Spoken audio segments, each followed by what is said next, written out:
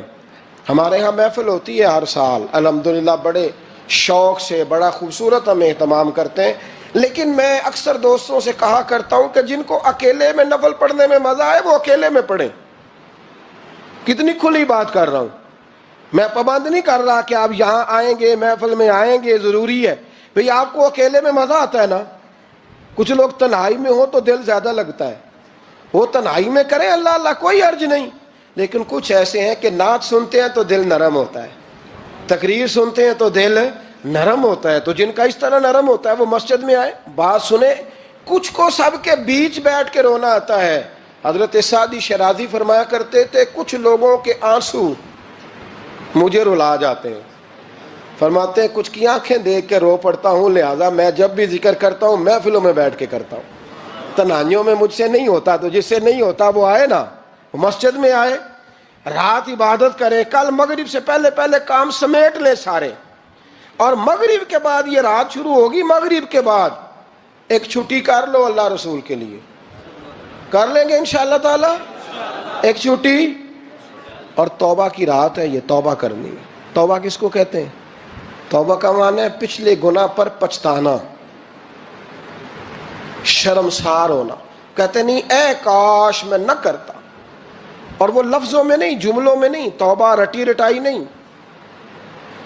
شرمسار ہونا اور آئندہ گناہ نہ کرنے کا پکا ارادہ کرنا، اس کا نام توبہ ہے۔ دیکھیں اللہ تعالیٰ فضل کرے، میں نے پچھلے سال کہا تھا پھر کہتا ہوں، مسجدوں سے نا شب برات کی رات، شب قدر کی رات چیخوں کی آوازیں آتی ہیں، لوگ اتنا روتے ہیں نا، رونا چاہیے، کم روتے ہیں زیادہ رونا چاہیے، لیکن سوال یہ ہے کہ اتنا زیادہ لوگ شب برات کی رات روتے ہیں، کیا پھر سویرے بددیانتی ختم ہو جاتی ہے؟ جو رات مسجد میں کھل کے رو کے آیا ہے اس کا پروگرام ہے نا کہ اب ملاوٹ کبھی نہیں کرے گا، اب گاہکوں سے جھوٹ کبھی نہیں بولے گا، اب وہ بددیانتی کا معاملہ کبھی نہیں کرے گا، لیکن رات روتا بھی رہے اور سویرے پروگرام یہ ہو کہ میں نے پھر لوگوں کو فریب دینا ہے، داؤ لگانا ہے، تو اس نے توبہ کیا رات کے یہاں بس یہ ایکٹنگ کر کے لوٹ آیا ہے، یعنی بڑی سجا بنا کر کے سوار کر کے رات توبہ کی۔ کیا مطلب ہے توبہ کا؟ کہ توبہ آپ نے کی۔ حضرت حسن بصری سے کسی نے کہا توبہ کیا ہے؟ فرمانے لگے توبہ یہ ہے کہ جس گلی سے رب نے تجھے منع کیا ہے دوبارہ پھر تو اس گلی میں نظر نہ آئے، تو نظر ہی نہ آئے، اور جس جگہ جانے کا رب نے تجھے حکم دیا ہے پھر تو دوبارہ وہاں سے غیر حاضر نہ ہو۔ اگر یہ پروگرام ہی نہیں، ارادہ ہی نہیں، بچے ایک دو مجھے کہنے لگے کل حضرت صاحب توبہ کے موضوع پر ہم نے گفتگو کرنی ہے تو کوئی باپ بتائے کہاں پہ ہے، کچھ بچے شاگرد ہیں، کچھ مسجدوں میں جمعہ پڑھاتے ہیں۔ ایک نے مجھ سے کہا تو میں نے کہا بیٹے پہلے مسجد میں جاؤ، 2 نفل پڑھو، توبہ کرو، توبہ کا ارادہ بناؤ، یہ رسم نہیں ہے۔ وہ نعت خواں بھی تو توبہ کر لینا جو شب برات کے دن لوگوں کو توبہ کرانے آیا ہے اور 25,000 کا سودا کر کے آیا ہے، تو آج اس کام سے تو توبہ کرنا، یہ نوٹ پھکوانے سے تو توبہ کرنا، یہ رسم ہے؟ ساری رات توبہ توبہ توبہ توبہ، یہ کیا معنی ہے اس کا؟ کیا مطلب کریں؟ امام غزالی فرماتے ہیں کہ ایک آدمی بادشاہ کا گارڈ تھا، سپاہی تھا، اس کا پہرے دار تھا، نگرانی کرتا تھا، بڑی وفاداری سے نوکری کرتا رہا۔ بادشاہ نے اسے تنخواہ کے علاوہ بھی بڑا نوازا، بڑا نوازا، بڑا نوازا۔ اسے بادشاہ نے بڑے الاؤنسز دیے، بادشاہ نے بڑا کچھ دیا، مکان دیا۔ کچھ سالوں کے بعد بادشاہ کو پتا چلا کہ یہ میرے لیے نہیں آتا تھا، اس کی تو میری کنیز پر نظر تھی، اس نے تو رات کی ڈیوٹی اس لیے لگوائی تھی کہ کنیز پر نظر تھی۔ تو امام فرماتے ہیں کہ بتاؤ پھر وہ بادشاہ اس کے ساتھ کیا سلوک کرے گا؟ وہ کیا سلوک کرے گا؟ تو لوگ کہنے لگے حضور لگتا یہ ہے کہ وہ نا 4-5 حصوں میں کاٹ کے تو کتوں کے آگے پھینکے گا۔ آپ فرمانے لگے میرا رب تو بڑا ہی کریم ہے، وہ تو ایسے نہیں کرتا، لیکن بتلاؤ اگر اسے پتا چلے کہ یہ رسم کے لیے آیا ہے، اس کی تو نظر ہی مال پہ ہے، یہ تو سویرے بدلے گا نہیں، یہ تو دھوکہ دے رہا ہے، یہ تو توبہ کرنے آیا ہی نہیں، اس نے تو ڈھونگ رچایا ہے، اسے تو پہلے سے خبر ہے. تو پھر تم کیا امید رکھتے ہو, پھر کیا رویہ رکھتے ہو؟ شب برات کی رات دھاڑے مار مار کے رونا اور صبح اسی طرح دھوکہ دینا, اسی طرح فریب کرنا, اسی طرح جھوٹ بولنا, اسی طرح بددیانتی کرنا, اسی طرح لوگوں کو لوٹنا. تو یہ رسم نہیں ہے توبہ. توبہ تو بدل جانے کا نام ہے, توبہ تو پھر سنور جانے کا نام ہے. توبہ تو اس طرح ہے جس طرح حضرت ابراہیم ابن ادھم نے کی تھی. وقت کے بادشاہ تھے بادشاہ, جب توبہ کی تو پھر ہر چیز چھوڑ دی, پھر مال لوگوں میں بانٹ دی.